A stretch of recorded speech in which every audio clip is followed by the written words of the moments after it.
Good afternoon everyone, and I hope you're all well. Welcome to this video. I'm going to be discussing how exactly we're going to find the decision maker's email. Now, I've shown this technique a number of times. A lot of people that have done consultancy calls, I wouldn't say they don't get it, but I don't know if I've been very specific. So in this video, what we're going to do is run down a more in-depth, detailed version of how to find the decision maker. I mean, this is going to be recruitment specific, but you can use it for any other industry. Now, what I'm going to do is I'm going to randomly pick a few niches and sectors.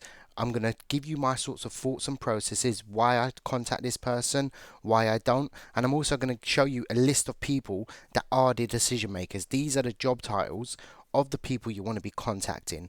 I'm going to do it.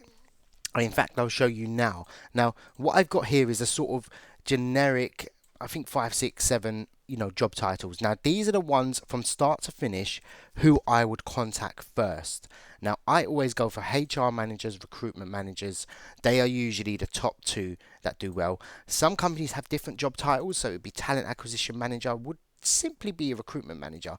A head of HR is a bit too senior, so they tend to deal with, or head of talent tend to deal with training as well. Employee relations, so people already in the business, so they don't necessarily do 100% recruitment. Their main job is to bring in new candidates, so they're going to be the people that manage the whole recruitment process internally. Another one that we could add is internal recruiter or head of internal recruitment as well, so I will add that in there now. So head of internal recruitment, yeah.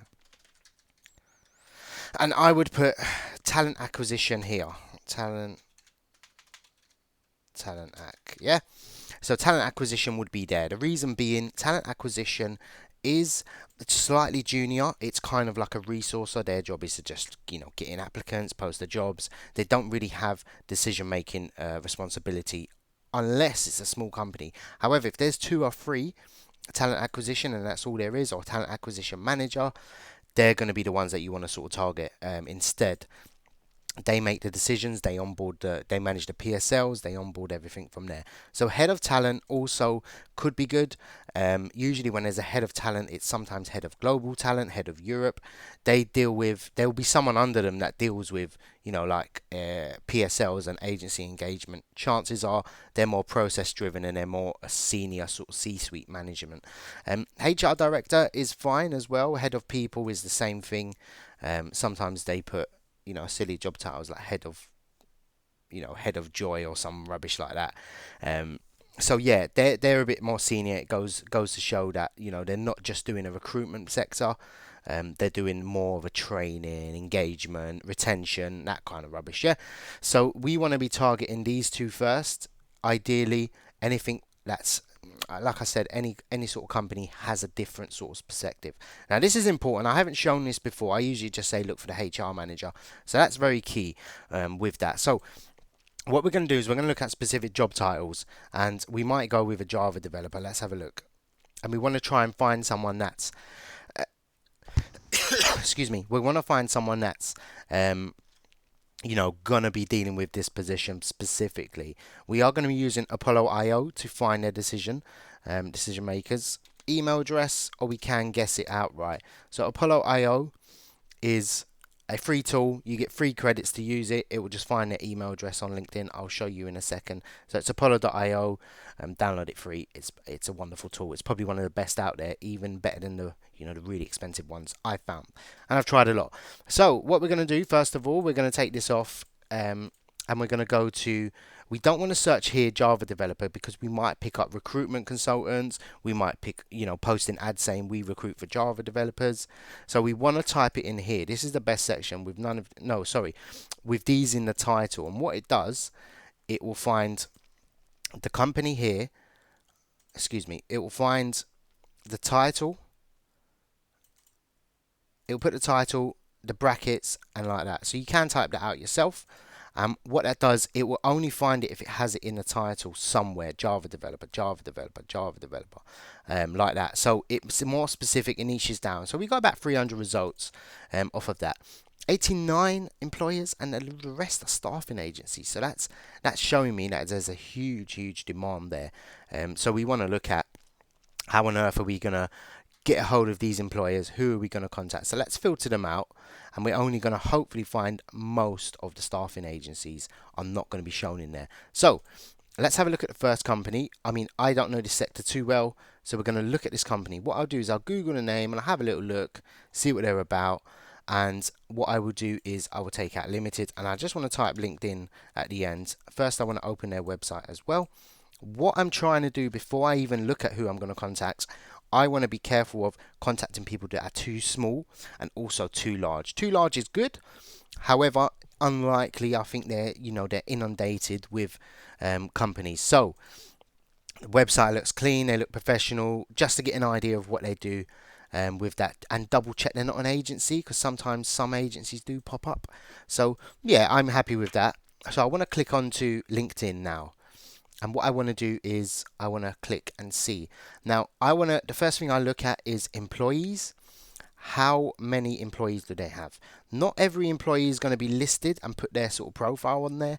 A lot of people don't actually have LinkedIn accounts. With this sort of sector, I would guess most people do. And what I want to see is 70 to 200 employees in the specific area or the country. It doesn't matter if they've got a massive office in the United States and they've got 10,000 people working there. What I want to see is the UK. The reason being, that's sort of the sweet spot for me, 70 to 200. They usually come back. They usually excuse me. Sorry, I've been terribly ill. They usually have around 2 or 3 recruitment function staff. So they have HR, they might have a HR manager, and they might have 2 HR associates or assistants with that. And that's the sort of key, that's the sort of profile of a company that would use most agencies with that. And what we're going to do is we're going to click people, and we want to find out who the people are to contact. You can have a quick look. So we've found a HR manager, and we want to find, we can either type in recruitment, which I find recruitment is a good sort of bit to search, and we've got people, blah blah blah. I don't think any of these will be specific or someone I want to contact. So I would type in HR now, and we want to look. So we've got a HR manager. I'm guessing she does and deals with everything here. So I'm going to click Apollo here. You have to install it, and I'm going to click save. Hopefully it grabs her email address here, and the green tick means it's verified. Somebody else that's used Apollo, or she's already registered on Apollo, has found that email address and they've verified it as working. So I would copy and paste that, and that's how I'd find a decision maker's email in a nutshell. Now we're going to do a few more. Obviously send an email, put it in a spreadsheet, whatever, and reach out to her and say you've seen them recruiting for that position. It's that simple. Now there's a few things I want to try and find. Let's go for Barclays, for example. So I'm going to use the Barclays for an example. I know they're going to be someone that I wouldn't really necessarily want to contact. Not at the start, in fact, not if I'm starting up an agency. So we've got a massive amount of followers with that, and we want to check how many people. So there's 64.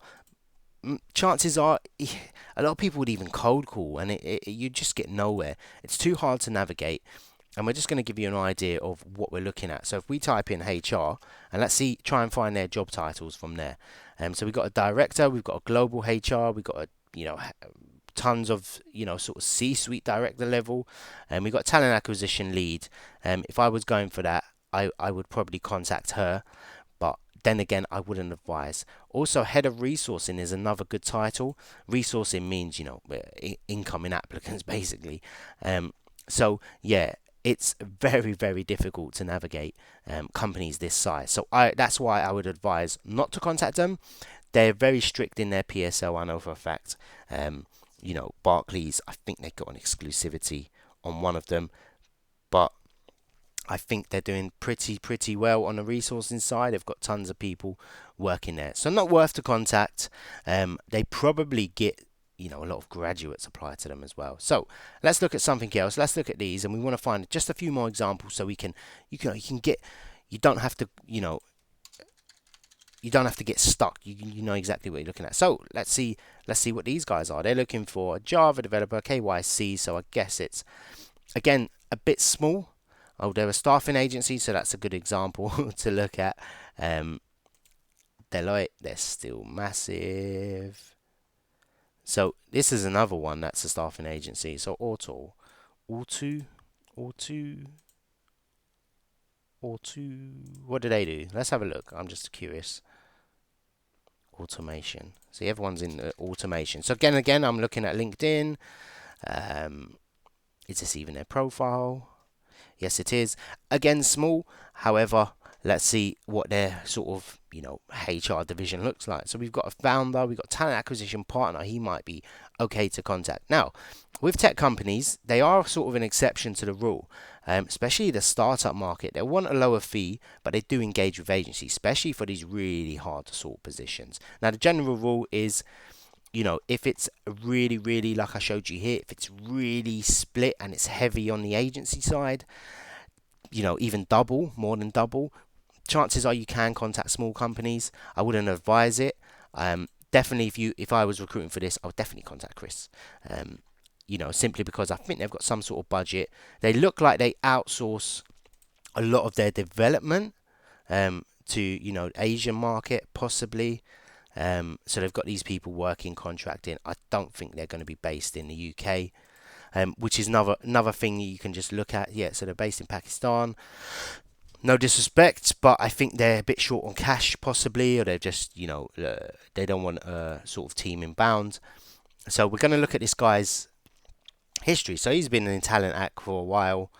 He's got a few sort of positions. I don't know if he's going to be, engageable. So he's had agency recruitment experience as well. 10 years ago. So he's done pretty well for himself. He's gone internal with that. So we might want to contact him just in case. It's better to contact small in the tech rather than big. You're more likely to hear back. So that's sort of my thought process around everything from there. So yeah, if you want to get cracking on it, I hope this has given you a bit more insight into how to find the decision maker's email. And yeah, if you want to start banging it out, I found 2 email addresses in maybe 5 minutes. Obviously, I'm doing it a bit slower, but the typical rule is I'm finding around, I would say, 20 to 30 emails per hour. So if you're just dedicating 4 hours, you might hit 100 mark per day. Just another statistic, you're looking at about 1,500 emails before you've got a substantial amount of clients, depending on the industry. Now, bear in mind, a lot of industries are still very low and not really bouncing back at the moment due to COVID. So yeah, I hope this helped.